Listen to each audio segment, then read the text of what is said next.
ke materi masih ekuitas, bagian dari saldo laba, dividen, saham treasury, dan juga penghasilan komprehensif lainnya. Ini masih sambungan dari minggu lalu.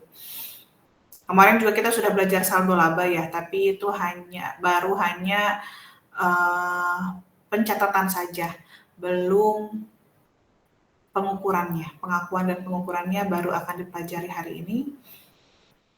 Materinya sudah saya share di BOC, silahkan di-download, sekalian juga isi presensinya ya.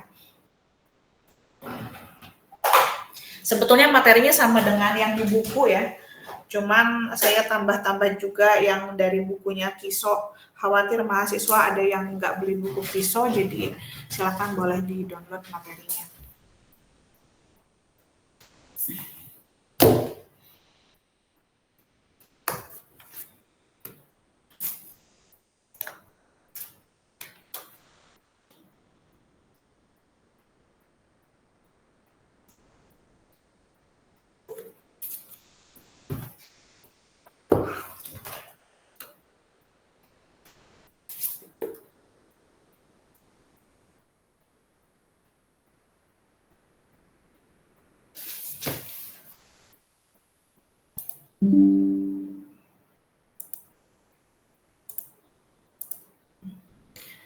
Saldo laba ini adalah bagian dari ekuitas pemegang saham yang berasal dari akumulasi laba bersih perusahaan yang tidak dibagikan kepada pemegang saham. Minggu lalu kita sudah belajar tentang saldo laba itu ada dua ya, dari modal disetor dan juga dari modal yang berasal dari kegiatan operasional perusahaan itu sendiri.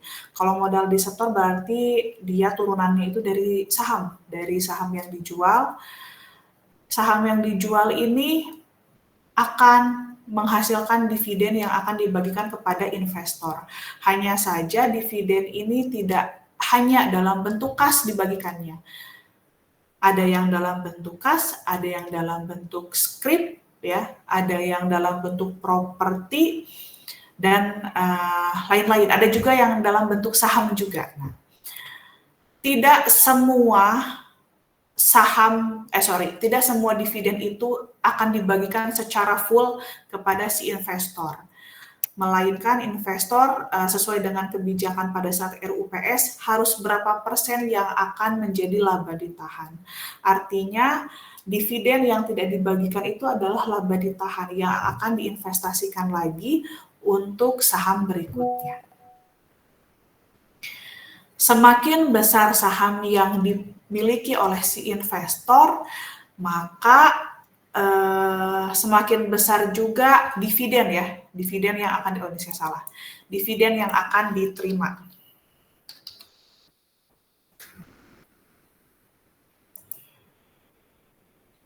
Rumus dari saldo laba yaitu saldo laba awal ditambah laba kalau laba.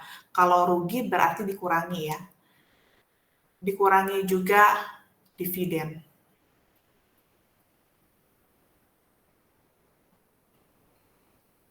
Ada yang namanya restriksi atas saldo laba atau saldo laba yang direstriksikan. Apa sih ini tuh? Restriksi saldo laba itu adalah kebijakan untuk melakukan pembatasan atau mengalokasikan atas penggunaan sebagian saldo laba untuk tujuan tertentu. Artinya saldo laba ini tidak juga bisa diinvestasikan jadi saham semua gitu ya. Ada 3 yang menjadi restriksi, ada yang hukum ya, restriksi hukum, ada yang kontraktual dan juga sukarela. Kalau hukum berkaitan dengan biaya dari saham treasury dari pembagian dividen. Kalau yang kontraktual berhubungan dengan utang jangka panjang yang dapat membatasi penggunaan aset untuk pembayaran dividen sebagai bagian dari kovenan utang. Yang ketiga adalah sukarela, apropriasi saldo laba untuk tujuan khusus. Ya tadi misalnya si labanya ini mau dijadikan dalam bentuk apa? Mau dijadikan dalam bentuk saham lagi, dalam bentuk properti atau apa? Nah, saldo laba yang sudah direstriksi itu tidak dapat digunakan keseluruhan, ya, nggak bisa dipakai semua.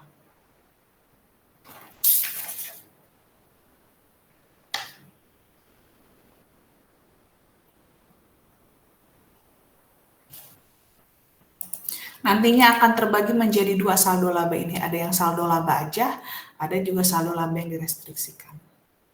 Kita masuk ke dividen. Minggu lalu juga sudah belajar dividen ya. Hanya saja kita sekarang lebih detail lagi untuk pembagiannya. Dividen ini adalah bagian laba yang diatribusikan kepada pemegang saham.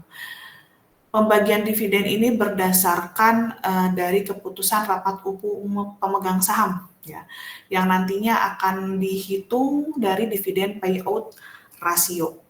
Semakin besar saham yang diinvestasikan, maka semakin besar juga dividen yang nantinya akan diterima oleh si investor. Perusahaan itu jarang sekali untuk membagikan dividen secara keseluruhan selama satu periode. Tadi kan ya sudah disebutkan kalau yang namanya dividen itu nggak bisa utuh sebagai dibagikan semua ke investor, melainkan harus dijadikan dulu laba ditahan untuk diinvestasikan ke periode berikutnya. Nah, ini bentuk dividen tadi yang saya jelaskan ya. Ada yang diterima dalam bentuk kas, ada yang diterima dalam bentuk saham lagi, ada yang diterima dalam bentuk properti. Kalau properti ya bisa sekuritas jangka panjang, bisa dalam bentuk bangunan, mobil misalnya. Hanya saja kalau misalkan dalam bentuk aset tetap itu dia akan ada penyesuaian. Ada juga dalam bentuk scrip. Scrip ini surat promes ya. Ada juga yang likuidasi. Kalau kas ya berarti dalam bentuk tunai ya, uang. Sedangkan kalau saham nanti akan dijadikan lagi saham lagi ya. Misalnya dividen periode ini dalam bentuk pembagian saham 50% saham misalnya dari saham yang beredar. Nah, itu dalam bentuk saham lagi. Kalau properti dividen yang terutang dari aset perusahaan dalam bentuk selain kas. Kalau dividen scrip, surat promes yang menyatakan tanda kesediaan membayar sejumlah uang tunai tertentu kepada para pemegang saham. Surat berbunga sampai dengan dibayar ke pemegang saham. Nah, kondisinya sudah ada akumulasi dari dividen, ya untuk dividen scrip ini sudah ada akumulasi dari dividen, tapi si perusahaan uangnya belum cukup buat bayar dividen. Maka si perusahaan ini akan menerbitkan surat promes untuk investor, isinya adalah surat pernyataan kalau dia nanti akan bayar di tanggal sekian dengan nilai dividen sekian dan juga tingkat bunganya sekian. Jadi nanti si investor tidak hanya menerima dalam bentuk kas, tapi juga dia dalam bentuk pendapatan bunga, ya. Tapi dividen ini ada jangka waktunya ya, ada misalnya 6 bulan, 3 bulan, jangka pendek, biasanya jangka pendek, tidak lebih dari 1 tahun. Ada juga dividen likuidasi. Kalau dividen likuidasi ini kondisinya adalah si perusahaan biasanya mau rugi nih. Dia walaupun perusahaan itu rugi, perusahaan harus tetap punya kewajiban untuk bayar dividen. Tapi kalau kondisinya rugi bagaimana? Kalau kondisinya rugi berarti si perusahaan ini akan mengambil dari jumlah modal yang disetor. Yang seharusnya kan kalau perusahaan itu jual saham, seharusnya modal itu akan bertambah. Kalau misalkan kondisinya mau bangkrut, dia kan nggak bisa tuh ngambil dari laba. Dividen nggak bisa ngambil dari laba. Bisanya ngambil dari jumlah modal yang disetor. Nah, ini dividen likuidasi.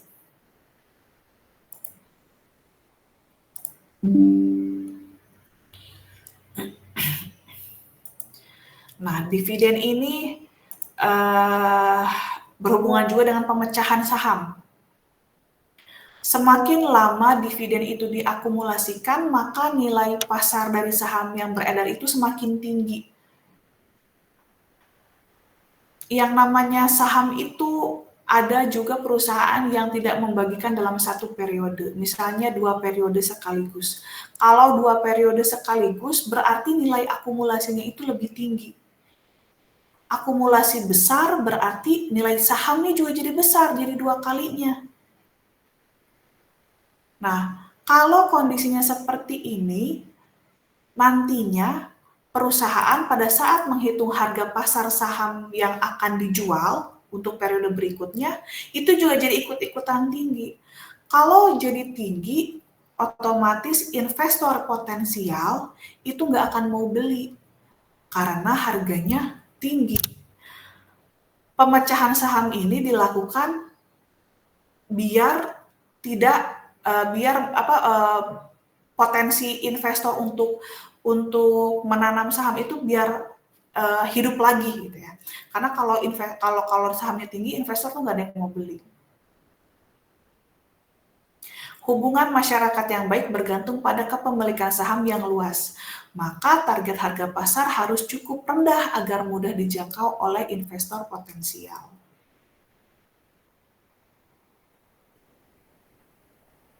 Pemecahan saham dilakukan ketika nilai harga pasar perusahaan terlalu tinggi sehingga menjadi kurang aktif diperdagangkan. Karena tadi nilainya tinggi, harga pasarnya tinggi, ya jadi nggak mau orang-orang juga untuk beli. Dengan adanya pemecahan saham, maka nanti ada rasionya, misalnya 2:1. Berarti nanti jumlah saham beredarnya itu dibagi 2, harganya juga dibagi 2. Nah, untuk pemecahan saham atau stock split ini nggak perlu dilakukan pencatatan. Kenapa nggak perlu dicatat? Karena sebetulnya tidak ada perubahan apapun walaupun nanti tadi kata saya dibagi 2. Total ekuitas akan tetap sama. Walaupun sudah dibagi 2. Nanti kita akan praktekkan. Tapi walaupun tidak dicatat, tetap harus didisclosure, harus diungkapkan di dalam catatan atas laporan keuangan. Pada saat sebelum stock split itu berapa, pada saat sesudah stock split itu berapa. Kita habiskan dulu teorinya ya, baru kita ke kasus. Kita masuk ke saham treasury. Saham treasury ini kondisinya adalah pada saat saham itu dijual sama si penerbit, kemudian dibeli lagi sama si penerbit, dijual lagi sama si penerbit. Nah, itu namanya saham treasury. Saham yang dibeli kembali setelah diterbitkan dan dibayar penuh. Saham treasury ini tidak boleh dicatat di dalam laporan posisi keuangan. Tidak boleh dicatat sebagai aset. Kalau saham biasa itu memang kondisinya dia itu adalah aset ya. Aset lancar saham itu. Sedangkan saham treasury itu nggak boleh. Kenapa tidak boleh disebut sebagai aset? Karena pada saat membeli kembali, maka aset dan ekuitas perusahaan itu akan turun. Karena pasti tidak akan membeli senilai dengan jumlah pada saat dia jual. Jadi kalau pada saat pertama kali si perusahaan itu jual 1 juta lembar, pada saat beli dia tidak bisa beli 1 juta lembar. Di bawahnya ya.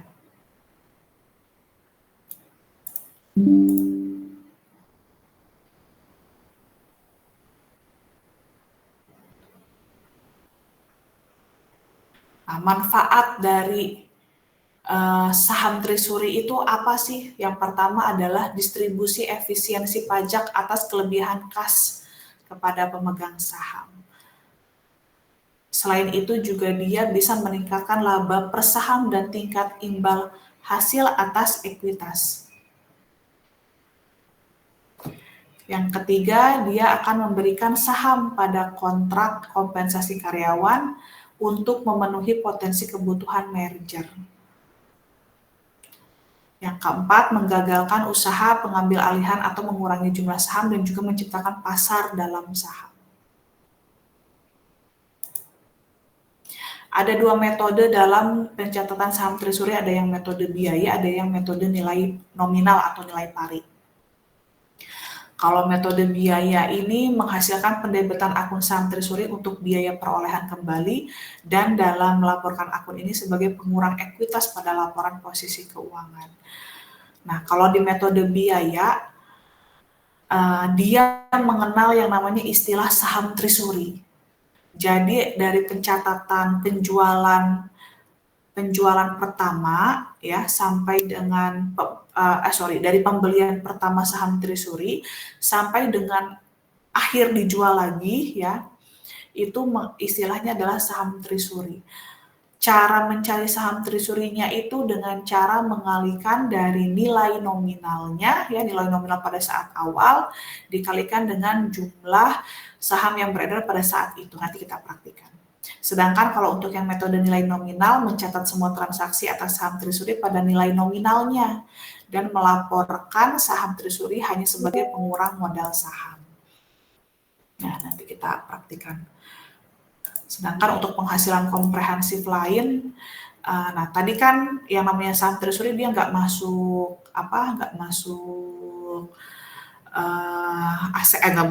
laporan posisi keuangan ya, tapi nanti selisihnya itu bisa masuk penghasilan komprehensif lain.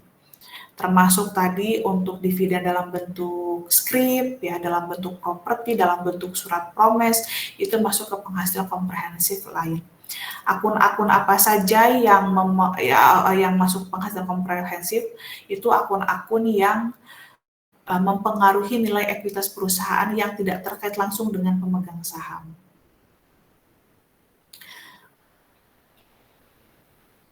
Di laporan keuangan itu akan terbagi menjadi dua, ada yang laba bersih. Kalau laba bersih berarti berhubungan dengan kegiatan operasional perusahaan, dan juga ada yang dari penghasilan komprehensif lainnya, ya, dari seperti ini, saham, dari keuntungan dari jualan dividen skrip misalnya. Kemudian ini juga akun tersendiri dalam ekuitas pemegang saham. Oke, kita masuk ke case deh ya, biar gampang dimengerti. Case-nya halaman 112, 12, 13, 14, 15, 16.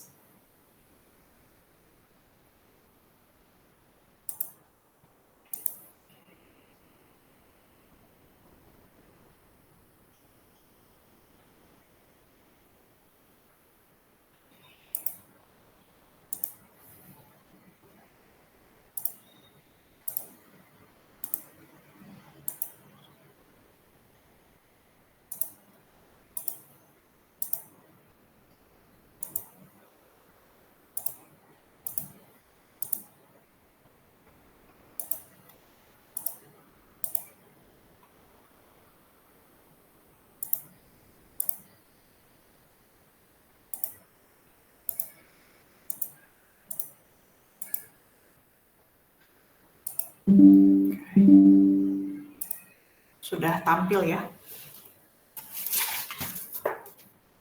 PT XYZ mengumumkan dividen pada saat RUPS pada tanggal 25 Maret 2014 dan mendeklarasikan akan terutang pada tanggal 20 April 2014. Tanggal 25 Maret itu adalah tanggal pengumuman namanya ya.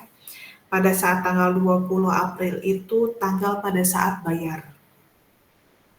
Kepada pemegang saham yang tercatat sebagai pemegang saham pada tanggal 10 April 2014. 10 April ini tanggal pencatatan. Jumlah dividen yang dideklarasikan adalah Rp550 per lembar saham dan jumlah saham yang beredar adalah 10 juta lembar saham. Ini bentuknya adalah dividen kas. Nah, yang perlu dicatat adalah pada saat tanggal pengumuman ya, pernyataan kalau nanti akan dibagikan dividen, dan juga pada saat tanggal pembayaran. Kenapa tanggal pencatatan tidak perlu dicatat? Karena tanggal pencatatan ini hanya mencatat siapa saja yang dapat dividen. Siapa aja investor yang dapat dividen dan berapa proporsinya. Jadi ini nggak perlu dicatat. Yang perlu dicatat hanya tanggal pada saat pengumuman dan juga pada saat pembayaran.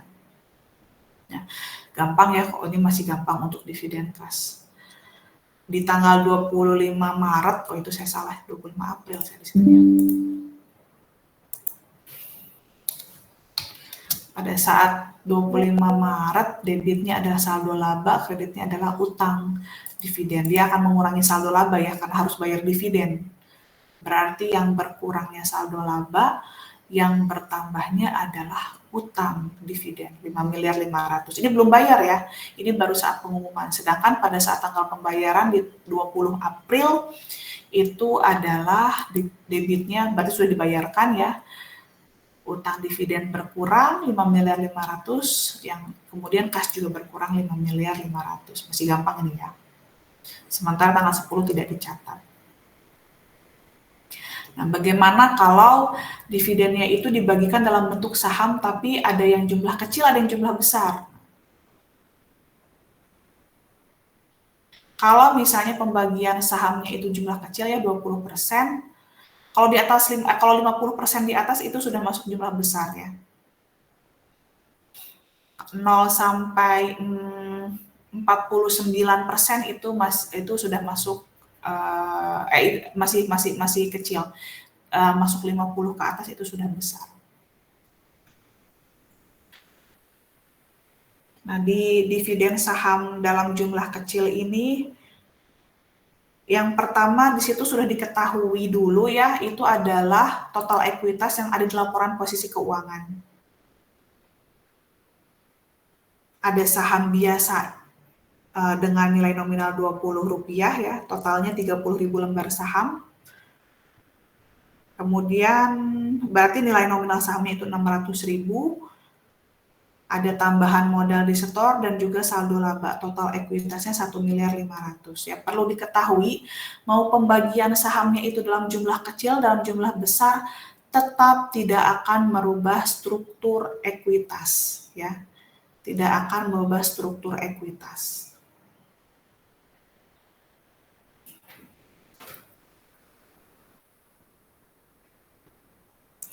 Total ekuitasnya dijumlahkan semuanya 1.500.000. Nah, untuk pembagian dividennya dalam bentuk saham sebesar 20% dari saham beredar. Berarti 20%-nya dari 30.000, yaitu 6.000. Berarti saham yang akan dibagikan kepada investor itu senilai 6.000, sebanyak 6.000 lembar. Pada saat mau dibagikan itu ternyata harga pasar sahamnya tinggi, Rp25. Selisih Rp5 dari saham pada saat awal. Berarti tinggal dikalikan saja 6.000 dikali dengan Rp25. Berarti nilai saham yang dibagikannya itu adalah 150.000. Ayo jangan ngobrol terus Nia, dari tadi ngobrol terus. Saya merhatiin loh, walaupun lagi ngajar, ngobrol kayak ngerti aja. Kamu kan 2 kali perbaikannya.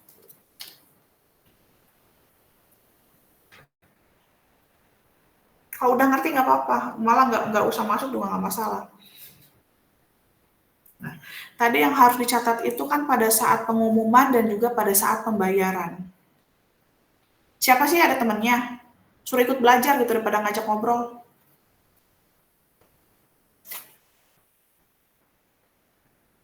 Kayak ngerti aja perbaikan 2 kali juga.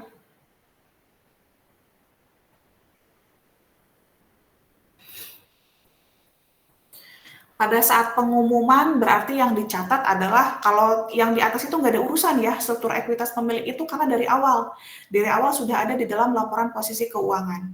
Yang harus dicatat itu adalah yang pada saat saham yang baru dibagikan tadi. Debitnya laba ditahan, kreditnya adalah dividen saham biasa tersedia untuk dibagi dan juga tambahan modal disetor dari dividen saham. Nah, perhitungannya dari yang itu ya, dari yang baru tadi ya, yang 150.000. Nah, dividen saham biasa tersedia untuk dibagi ini perhitungannya dari mana? Nih, nilai nominal saham tadi kan yang di atas itu Rp20 ya. Sementara nilai dari pembagian dividen yang baru itu adalah 6.000. Berarti tinggal dikalikan saja Rp20 ya, nilai nominal saham biasa dikalikan dengan pembagian saham dividen yang baru, 120.000. Nah, nanti tinggal diselisihkan untuk cari tambahan modal di setornya, tinggal diselisihkan aja. 150 dikurangi 120. Ini tambahan modal di setor dari dividen saham. Nah, nanti ini akan berubah nih strukturnya. Akan berbeda. Tapi total ekuitasnya itu harus sama. Struktur ekuitas itu harus sama.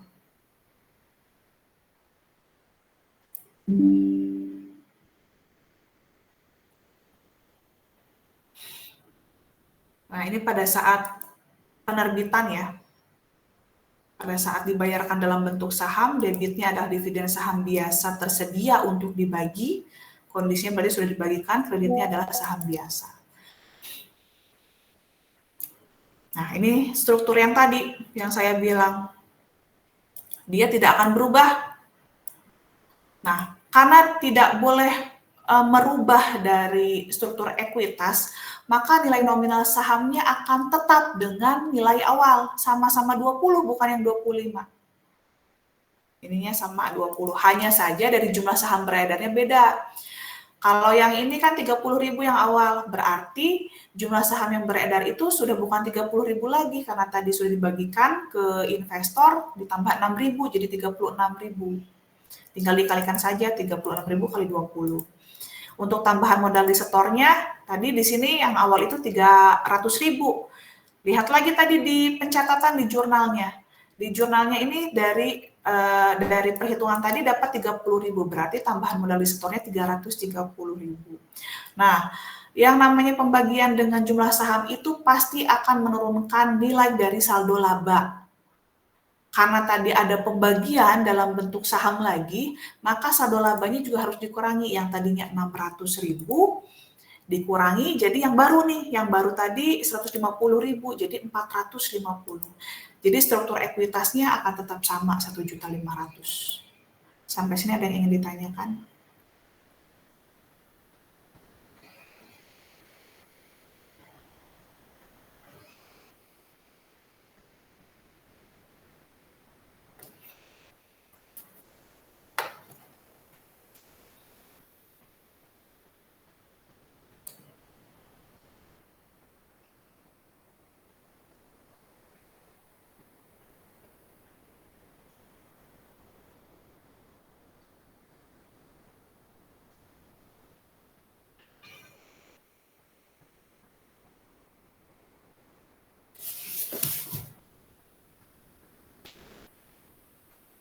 Oke, kita masuk ke bagaimana kalau pembagian sahamnya itu di atas 20%, yaitu 50%.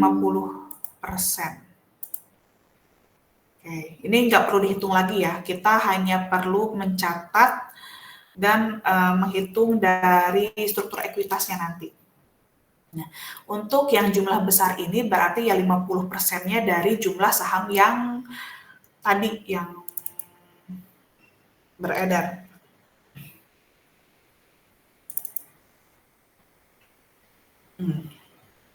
Untuk mencari ini laba ditahannya 300.000 dari 50% dikalikan dengan nilai nominal saham yang awal ini ya. Ini kan masih nyambung. 50% kali dengan 600.000, hasilnya adalah 300.000. Debitnya laba ditahan dan juga kreditnya itu dividen saham biasa tersedia untuk dibagi. Ini pada saat pengumuman. Sedangkan pada saat dibagikan penerbitan dividen, debitnya dividen saham biasa tersedia untuk dibagi, kreditnya adalah saham biasa. Sama ya, nominalnya sama. Nah, pada saat mencatat struktur ekuitas, ini juga nilainya akan tetap sama. Nilai nominal sahamnya 20.000, hanya saja jumlah saham beredarnya jadi 45.000. Ya. Tinggal bisa dicari saja 50%, 50% dikalikan dengan, tadi kan ini saham beredarnya 30.000 ya, berarti 50%-nya adalah 15.000. 30.000 ditambah 15.000 jadi 45.000 atau bisa juga dicari dengan cara 150% loh. Kenapa ya kok jadi 150%? Anggap si 30.000 tadi adalah 100%. 50%-nya itu ya berarti 15.000-nya dari 30.000 tadi. Tinggal ditambahkan saja, tinggal dikalikan saja, jadi 45.000 kali 20 itu 900.000, itu berubah. Sementara untuk tambahan modal di setornya itu 300.000.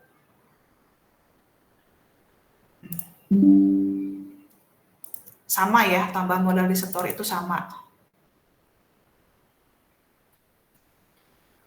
Nah, saldo labanya nih yang berubah. Dapat dari mana saldo labanya? Tadi kan di sini saldo labanya 600.000. Pada saat 50% itu jadi laba ditahannya 300.000. Berarti tinggal dikurang aja 600 dikurangi dengan 300. Hasilnya adalah 300.000. Jadi struktur ekuitasnya akan tetap sama, 1.500.000. Sampai sini ada yang ingin ditanyakan?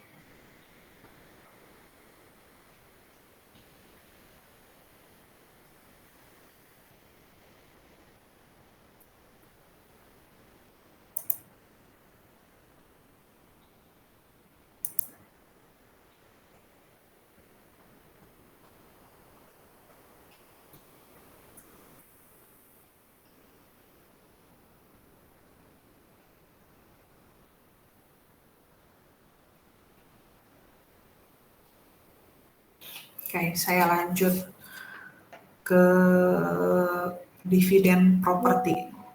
Dividen properti ini selain kas ataupun saham. Di contoh kasusnya dia pakai investasi dalam bentuk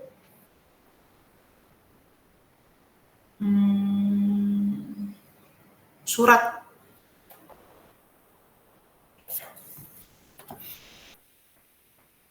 Okay.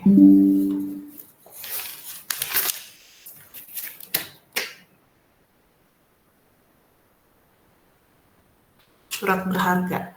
PT XYZ pada tanggal 15 Maret 2014 mengumumkan akan membagikan dividen dalam bentuk surat berharga oleh PT PKR yang diklasifikasikan sebagai diperdagangkan. SBPU ya, surat berharga pasar uang namanya ini. Tanggal pendistribusian dividen tersebut adalah tanggal 10 April 2014.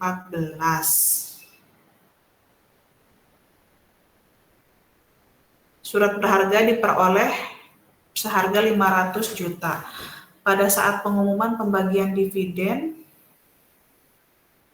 15 Maret 2014.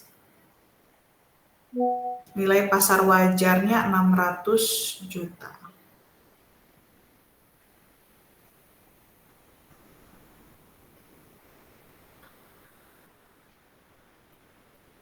Tanggal bayar sama tanggal pengumuman kok duluan tanggal bayar itu salah ya di buku ya. Itu aja ditukar aja, tanggal distribusinya itu tanggal 15. Tanggal pengumumannya itu tanggal 10 April. Tanggal distribusi lagi. Tanggal distribusi itu kan bayar ya, tanggal 15 Maret. Tanggal pengumumannya itu tanggal 10 April, ditukar aja. Nah. Harga perolehannya itu 500 juta, tapi ternyata pada saat pengumuman nilai pasar wajarnya itu ternyata 600 juta. Otomatis dia akan menghasilkan keuntungan. Ada selisih 100 juta. Berarti pada saat tanggal pembayaran itu ya,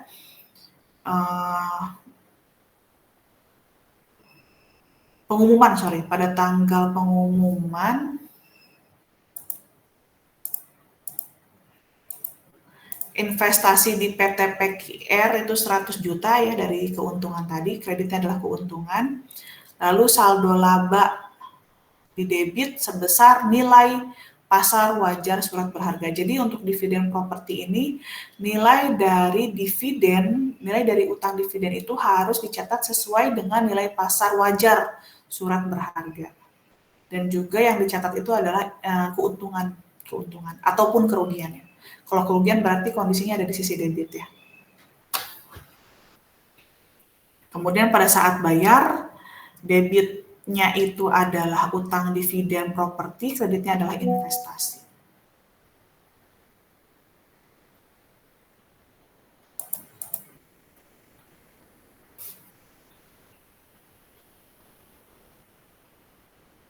Kalau mau ditulis surat berharga juga boleh.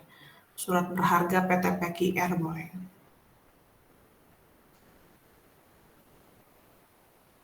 Biar nggak bingung gitu ya. Investasinya tuh apa gitu, karena saham juga disebutnya investasi.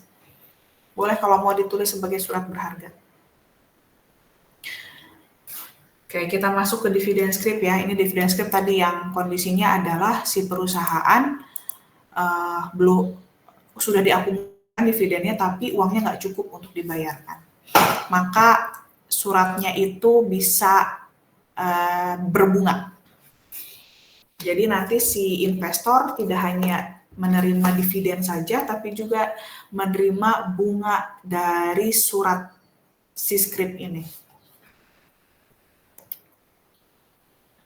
1 Juni 2013, PT CDM mengumumkan pembagian dividen berupa dividen scrip berjangka waktu 3 bulan. Kalau scrip ini jangkanya jangka pendek.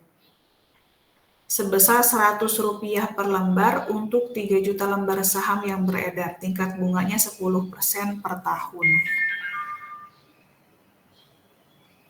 Nah, yang harus kita hitung adalah yang pertama bunga ya. Bunga dan juga berapa utang dividennya. Pada saat pembayaran di tanggal 1 Juni itu, pengumuman ya, sorry. Untuk pengumuman itu 1 Juni, laba ditahan dalam bentuk dividen scrip 300 juta, ya tinggal dikalikan saja kalau ini. Kreditnya adalah utang promes. Jadi surat berbunga itu namanya utang promes. Nah, sedangkan pada saat pembayaran, nah lihat lagi, di sini kan jangka waktunya 3 bulan, berarti si perusahaan bisa bayar itu di bulan ke Juni, Juli, Agustus, berarti tanggal 1 September ya, karena 31 Agustus itu batas akhirnya. 1 September 2014 dihitung berapa bunganya. Berarti untuk mencari bunganya ya tinggal dihitung aja 3/12 sama kita mencari utang bunga yang lain ya. 3/12 dikali dengan 10% dikalikan dengan 300 juta. Hasilnya 7.500.000. Debitnya utang promes 300, beban bunganya 7.500.000, di sisi debit kreditnya adalah kas. Itu yang di buku juga salah ya, penempatannya harusnya beban bunganya di debit itu. Dia nulisnya di kredit. Silakan diperbaiki. Kalau kondisinya kayak gitu, sejak kapan ya beban itu bertambah disimpan di sisi kredit?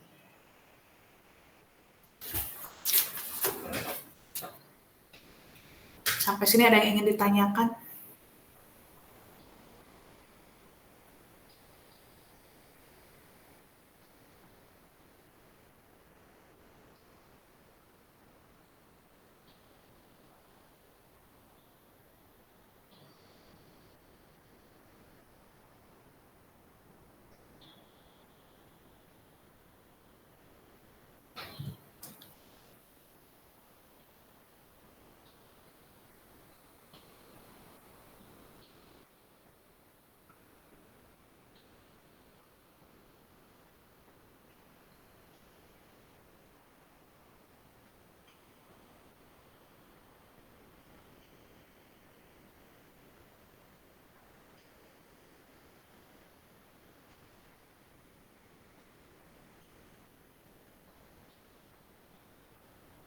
Oke, kita masuk ke dividen likuidasi.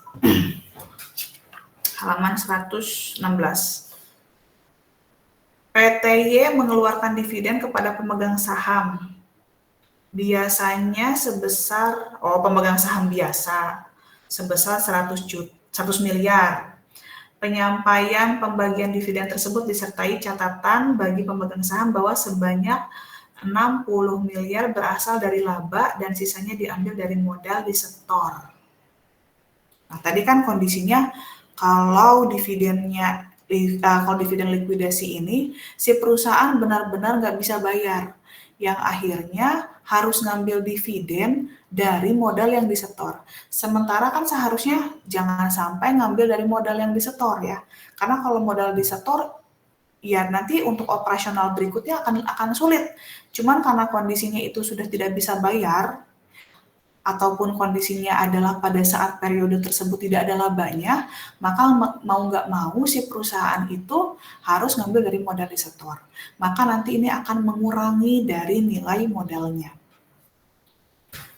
Yang harus dibayarnya 100 miliar. Berasal dari laba, diambil dari labanya itu 60 M. Seharusnya kan kondisi yang normal itu laba sama dividen harusnya lebih besar laba. Laba itu dividen itu hanya sepersekian persennya seharusnya dari nilai laba.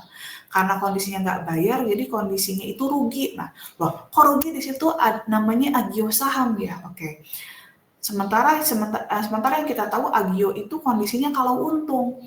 Nah, semenjak ada kebijakan untuk tidak boleh menerbitkan atau menjual saham di bawah harga jual atau harga nominal, itu maka kita tidak mengenal lagi yang namanya disagio saham.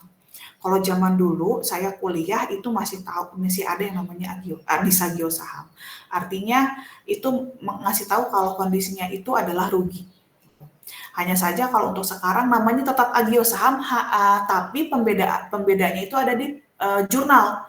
Pada saat pencatatan, kalau rugi itu ada di sisi debit, sedangkan kalau laba itu di sisi kredit. Nah, nanti ini pun pada saat dividen likuidasi, kalau kondisinya adalah rugi, berarti disimpannya di sisi debit. Ya.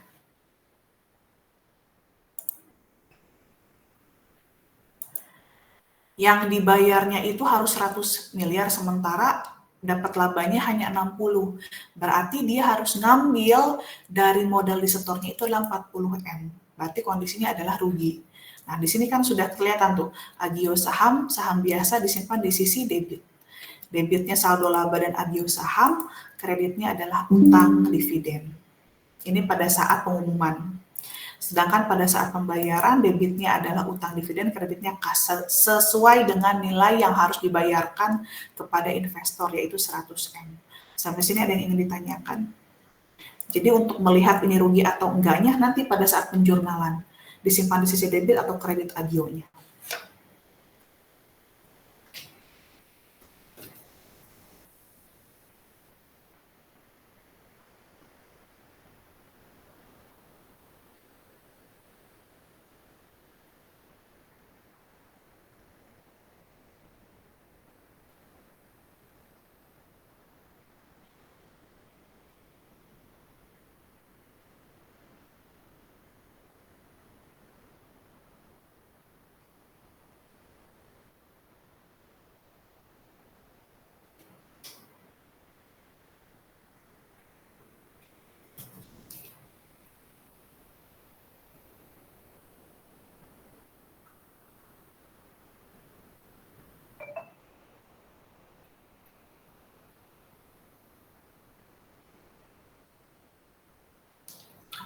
Dan ditanyakan, kita masuk ke stock split ya. Stock split ini adalah pemecahan saham. Tadi kondisinya kalau saham itu kan semakin lama dia diakumulasikan, maka nilai sahamnya itu akan semakin tinggi. Saham yang beredar tinggi, nilai nominalnya juga jadi tinggi.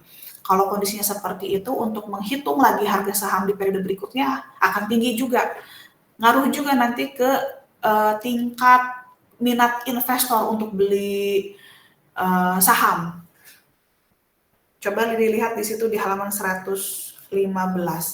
Nah, walaupun kondisinya harus dipecah sahamnya, tapi tidak akan merubah dari struktur ekuitas, ya. Di situ ada tabel sebelum pecah saham dan setelah pecah saham. Saham biasa, modal saham biasa itu 2 juta lembar. Harga per lembarnya 12.000, berarti tinggal dikalikan saja 24 miliar, ya. Saldo labanya 5 miliar, berarti kalau di total itu adalah 29 miliar. 24 ditambah 5. Nah, setelah pemecahan saham, berarti harus dibagi dua nih masing-masingnya. Dari segi lembar sahamnya, kemudian dari harganya juga. Dari harganya itu yang tadinya 2 juta lembar, bukan dikurangi ya, tapi harus dinaikkan dari sisi lembar sahamnya. Sebelum pecah saham itu 2 juta lembar, nah pada saat pecah saham, maka lembarannya itu dinaikkan jadi 2 kalinya. Tadi kan 2:1 ya. 2:1 berarti 2 juta kali 2 itu 4. Sementara untuk harganya itu harus diturunkan dibagi 2. Yang tadinya 12.000 jadi 6.000. Jadi yang didapatnya adalah sama-sama 24 miliar. Nilai nominal saham yang beredarnya akan tetap sama. Karena struktur ekuitasnya itu tidak boleh berubah.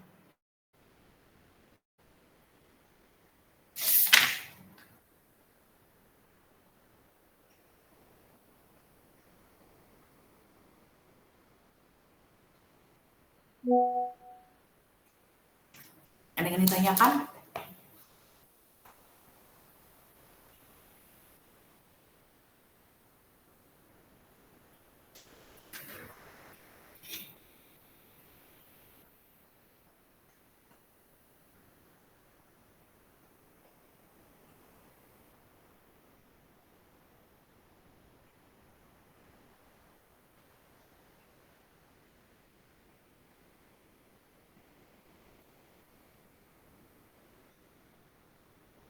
Oke, kita masuk ke saham Treasury. Nah, di dalam saham Treasury ini ada dua metode pencatatan. Ada yang metode biaya dan metode nilai nominal. Kita lihat dulu di sini metode biayanya. Kalau ini nggak ada yang berubah ya. Ini sama dengan metode materi minggu lalu ya. Saya tidak akan bahas lagi ini bagaimana cara menghitung agio, bagaimana cara menghitung modal saham. Saya nggak akan cerita lagi di sini. Nah, saya akan menjelaskan terkait dengan pada saat pembelian saham. Nah, di sini saham beredarnya itu 1 juta ya pada saat pertama kali jual, nilai nominalnya itu adalah 500 dan harga jualnya 5.000. Di periode berikutnya itu yang saham yang udah si perusahaan ini jual sama dia dibeli lagi. Tapi dibelinya dengan jumlah sahamnya itu 100.000. 100.000 lembar, harga belinya 6.000. Nah, debitnya adalah saham Treasury, kreditnya adalah kas, tinggal dikalikan saja. Nah, udah dibeli, dijual lagi. Dijual lagi, jumlah yang dijualnya itu 50.000, berarti ada sisa 50.000 lembar lagi. Dijual 50.000 lembar, harga jualnya 7.500. Oh, udah ketahuan, pasti ini adalah agio. Dia akan dapat keuntungan dari penjualan saham ini karena yang tadinya beli 6.000 jadi 7.500 dijualnya. Nah, ini tinggal dikalikan saja untuk menjualnya tadi berarti kas yang didapat ya. Yang bertambah adalah kas, debitnya kas 375. Nah, kreditnya adalah saham Treasury dan juga agio saham. Bagaimana cara menghitung dari saham Treasury? Di sini kan ada pada saat beli itu adalah 6.000 ya. Pada saat beli itu adalah 6.000, sedangkan pada saat jual itu 50.000. Jadi tinggal dikalikan saja harga beli dikali dengan penjualan saham Treasury ya pada saat itu 50.000. Jadi hasilnya 300 juta. Agio tinggal diselisihkan saja.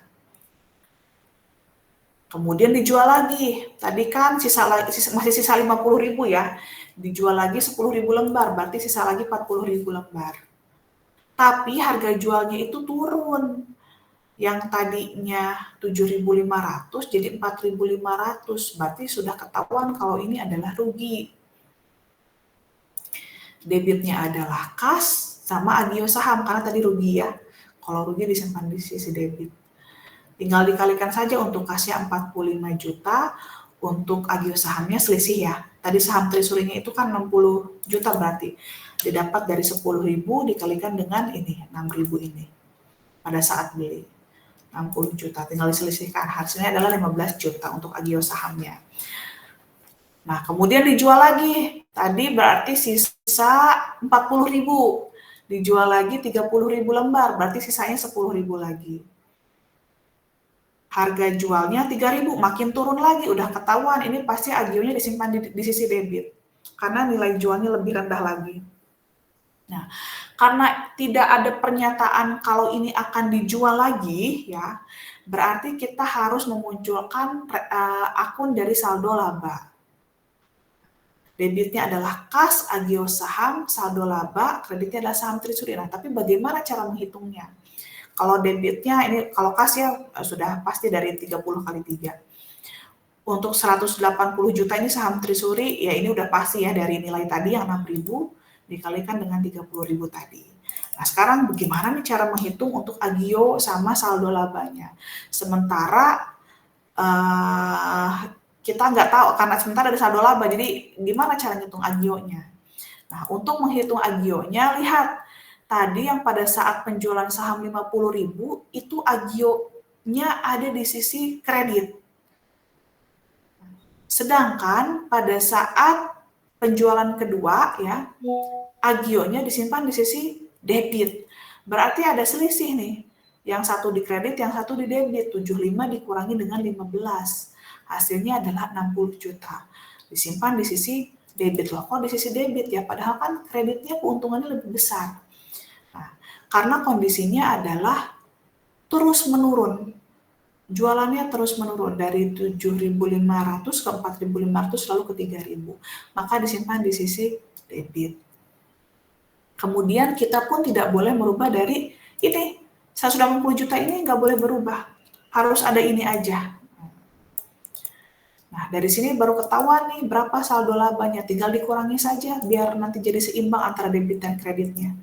180 kali 90, kurangi 90, 60 dan juga 30. Berarti saldo 90 dan 60. Jadi hasilnya adalah 30 ya. Sampai sini ada yang ingin ditanyakan? Jadi kalau untuk metode biaya, cara mencari berapa jumlah kas yang didapat itu dari penjualan saham treasury didapat dari jumlah saham treasury yang pada saat itu dijual dikalikan dengan harga pada saat dibeli. Itu perbedaannya untuk metode biaya. Kemudian satu lagi adalah pada saat menghitung saldo laba. Nah, kalau untuk yang metode biaya, saldo laba itu muncul ketika terakhir. Pada saat akhir dari tidak akan ada penjualan lagi. Saldo laba akan muncul di situ. Tinggal dicari berapa selisih dari agio sahamnya, dilihat dari transaksi yang sebelum-sebelumnya. Itu perbedaannya antara metode biaya dengan metode nominal. Nanti kita akan menghitung yang metode nominalnya.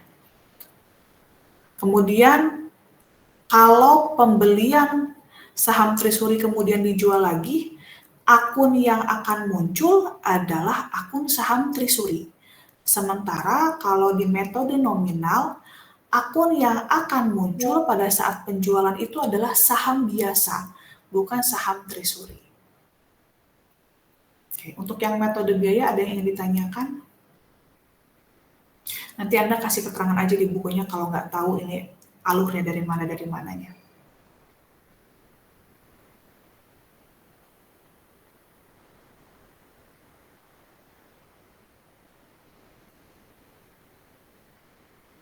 Oke, kita masuk ke metode nominal.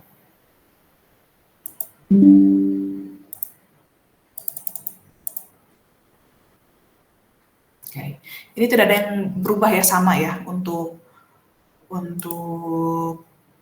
yang pertamanya ini pasti akan sama. Nah, bagaimana pada saat pembelian saham treasury pertama kali. Nah, ini yang membedakan. Kalau tadi yang kita munculkan ini pada saat penjualan terakhir kali.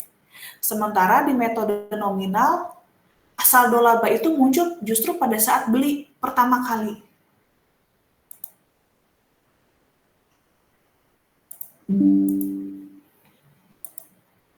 Tadi masih sama ya, jumlah saham dengan harga belinya masih tetap sama, hanya beda di pencatatan saja. Nah, saham treasury itu dicatat hanya pada saat ini saja. Selanjutnya yang muncul itu adalah saham biasa. Nah, bagaimana cara untuk menghitung saham treasury? Nah, di sini kan ada nilai nominal. Nilai nominalnya 500. Kemudian pembelian saham treasury-nya 100.000. Saham treasury dikali-kalikan saja 500 dikalikan dengan 100.000, 50 juta. Oke. Kemudian untuk mencari kasnya ya, kita loncat dulu ya. Ini cara menghitungnya loncat-loncat dulu. Tapi nanti Anda kasih keterangan aja di bukunya step by step untuk perhitungannya dari mana. Nah, kalau untuk mencari kas yang keluar ya, karena tadi kan beli, ya tinggal dikali aja pembelian saham dikalikan dengan harga belinya tadi 600 juta. Kasnya udah ketahuan, saham treasury-nya udah ketahuan, tinggal agio-nya sama saldo labanya. Nah, bagaimana cara menghitung dari saldo laba? Cara menghitung dari saldo laba itu dari, lihat di sini nilai harga jualnya itu 5.000. Sementara pada saat beli adalah 6.000. Ini udah ketahuan dia bakal rugi ya, karena pada saat jual dia 5.000, saat dia beli lagi 6.000, ada selisih berarti. Nah, cara mencarinya adalah diselisihkan dulu harganya ya. Harga jual dikurangi dengan harga beli, ada selisih 1.000 dikalikan dengan pembelian saham treasury 100 juta. 5.000 dikurangi 6.000 dikali 100.000. Untuk agio sahamnya ya berarti tinggal dikurangi aja ya, 600. Udah tadi kan udah ketahuan ada 600, ada 50, ada 100. Sisanya berarti 450. Sampai sini bisa diikuti?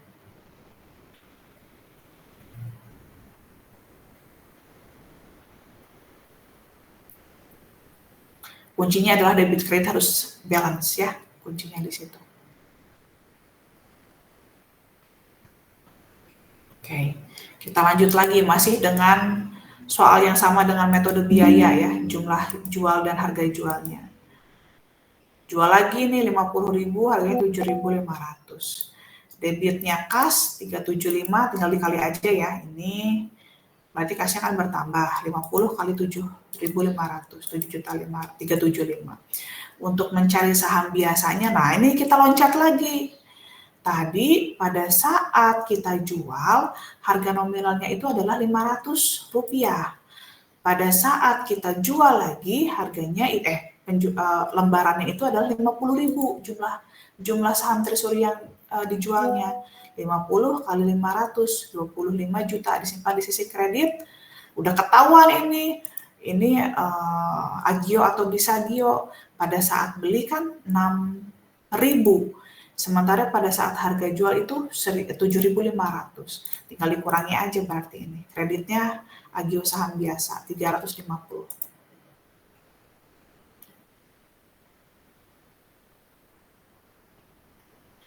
Kemudian penjualan berikutnya 10.000, ininya 4.500. Kalau kita melihat dari metode biaya, dia kondisinya rugi, lihat nih.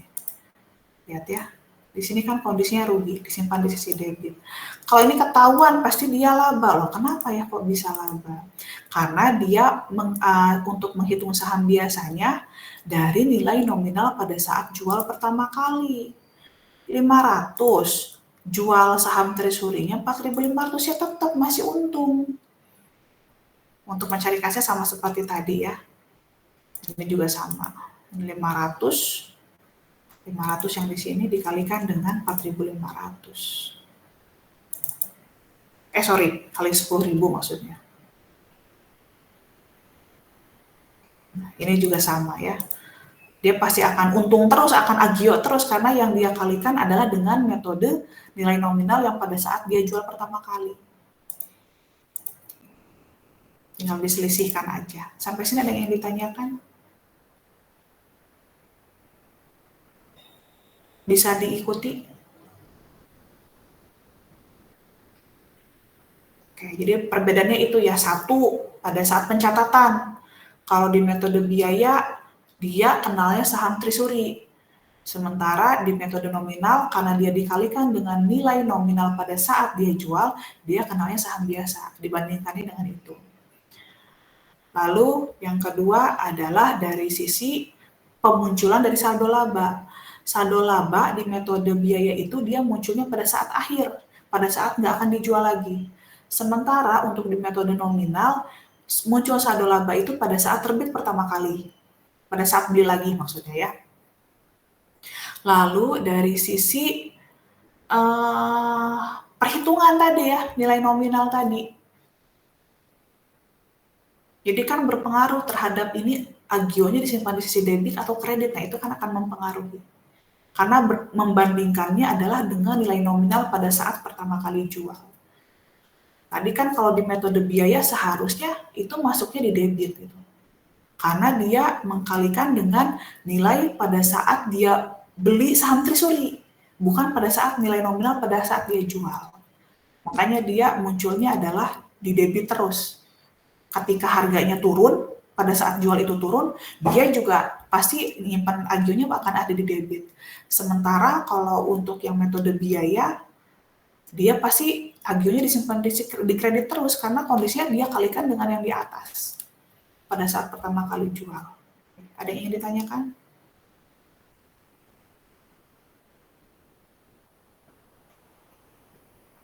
Bisa diikuti ya. Jauh-jauh dari apa yang saya jelaskan.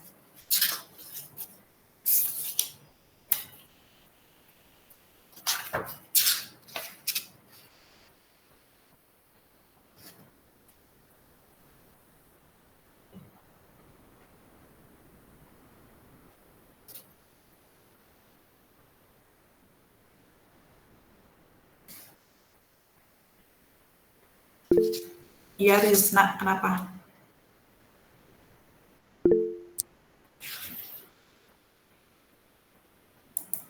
Enggak, Ibu kepencet. Maaf.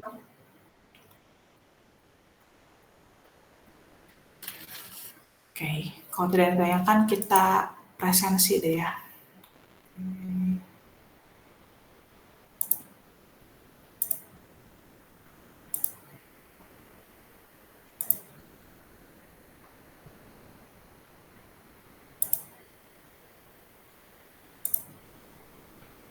Kelas B.